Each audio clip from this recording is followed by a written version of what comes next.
Good evening, and welcome to Mid-Valley Bible Church's virtual prayer meeting for Wednesday, November 17th. My name is Doug Hornock, and I'm the pastor at Mid-Valley Bible Church. There are more times than I care to admit when I get extremely impatient. And I suspect what is true of me is also true of you. And in most of those instances, whether it's driving down the interstate or being in a store or working with people, I feel entirely justified in my reaction because people and events are standing in the way of me getting somewhere on time or getting something done. And I regard that as inexcusable. Now that raises an important question, and it's this: why? Why was I impatient? Why was I frustrated by this delay? What is it about my own soul that would lead me to react to a monumentally minor and ultimately inconsequential delay to my schedule?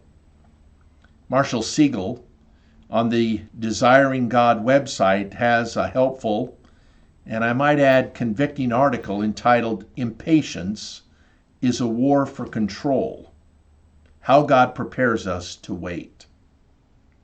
And in that article, after explaining many of the excuses we give for being impatient, Marshall writes, "So where does impatience come from?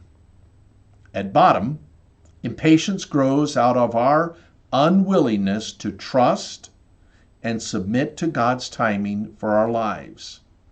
He continues, "Impatience is a child of our pride and unbelief.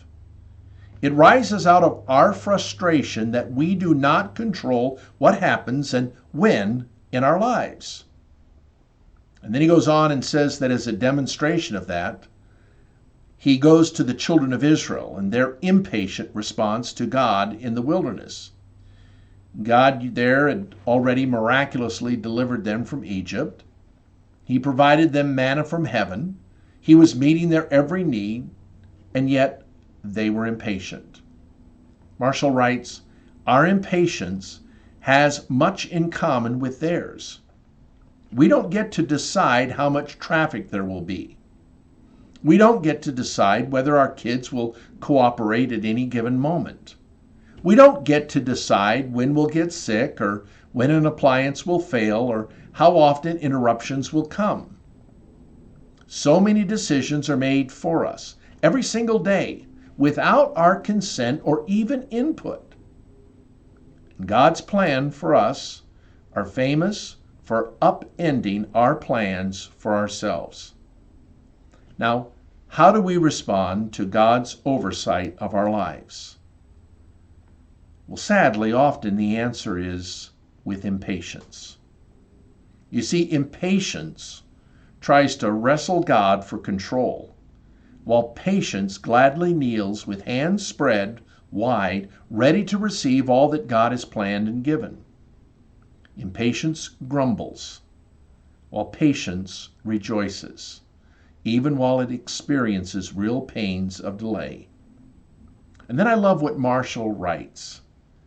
When we grow impatient, we overestimate our own ability to judge our circumstances, and we undermine the good God can do through unwanted inconveniences and unexpected delays. The humble receive the same inconveniences and delays as callings, not distractions, as God revealing His will and timing to them. And what Marshall is saying is that the ultimate origin of impatience is pride. It's the belief that I can do a better job at orchestrating the events of my life and my schedule than God. And I love his next insight. He writes, "Patience flows from a humble embrace of what we do not know and cannot control.